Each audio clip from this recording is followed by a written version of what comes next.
is interesting to me because my dad gave me his old car, well, his car, when I fixed it for him, because he blew the engine because he was deaf. He was 18, and we convinced him in the end that he was too deaf to drive.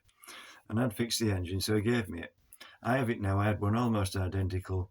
It had done half as many miles, and it was older, but it was involved in an accident, and it was a write-off. And I was really upset because I'd put thousands of pounds worth of parts on it and done all the work myself. It would have cost it wouldn't have been worth doing, because it was only worth about, was it 1,200 to 1,800 quid, or was it 1,100 quid when I did it? And it was written off in an accident. But yeah, I mean, it worries me because that car has central locking, push button on the key. I found my dad couldn't find the push button key, and he said it wasn't working. I found it on the garage floor one day, and it wouldn't work. I took the chip out of a good key and put it in, and it still wouldn't work. So I don't know. I mean, has somebody got that key somewhere, and that's how they're getting into it? Because the vandalised parts inside the engine that I built, I knew they were good. The new parts I put in, they've taken the engine apart while it's been stood in the car park and vandalised parts. What's the point? I've no idea who's doing it or why. I don't know whether one of my jokes has upset them or what, but what's the point of it? It's ridiculous. It took me hours to put that part in when I had to fix it. And then some clowns nicked a starter motor spacer. It's a piece of plastic out the back of the car. So I took a good engine out. I mean, this is a 2006 car. It's very difficult to get good parts for it now. And I got a cylinder head and a crankshaft. They were sold to me as rear conditioned, but when I measured them, they were all brand new. There'd be thousands of pounds worth. Some clown nicked that plastic spacer. I took that engine out because I couldn't understand why it wouldn't turn. I put it in the boot. It's a hatchback, obviously. And the seal was broken on the lid, or there was a piece of grass in it. Water leaked in, and now that whole engine is ruined. It's all rusty. The whole engine, thousands of pounds worth. Those parts are completely unavailable new now.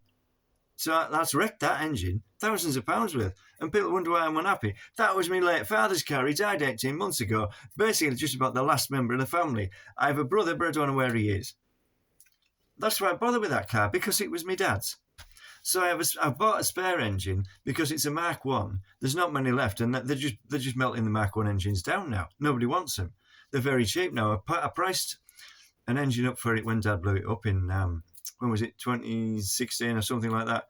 600 quid for one that's done 110,000 miles. You can get one with 80,000 miles on the clock for 200 quid now. Nobody wants them. So I've got a spare for it, yeah. It's in at the moment.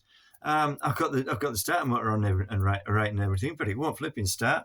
I've changed the fuel pump because it wasn't pumping fuel. It won't start. I got a generic fuel pump for 10 quid. It's not enough pressure, so I've had to get a second-hand fuel pump for 20 quid, and I've just given up by now. You know, I've had enough. Because I'm damn sure people breaking here. I've no idea why. What, to check on my well-being or outside of the houses? When it's not doing me well-being much good breaking in, is it?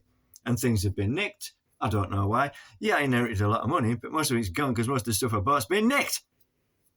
I mean, if I starve, if I run out of money, or if I suicide because the way people are treating me, I think they do it just to provide food for the kids. Well, why do you have kids you can't afford?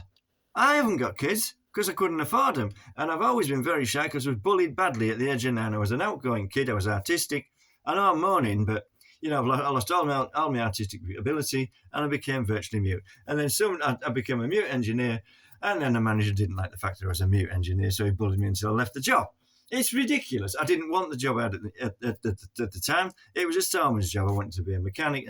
It's just endless. I mean, wish I was never been born. I never had any choice in the matter, and neither did my dad. And the thing was, it wasn't his fault. His granddad was struck by lightning at a small holding, a rented farm. His granddad was the only man on the farm, so they lost the farm.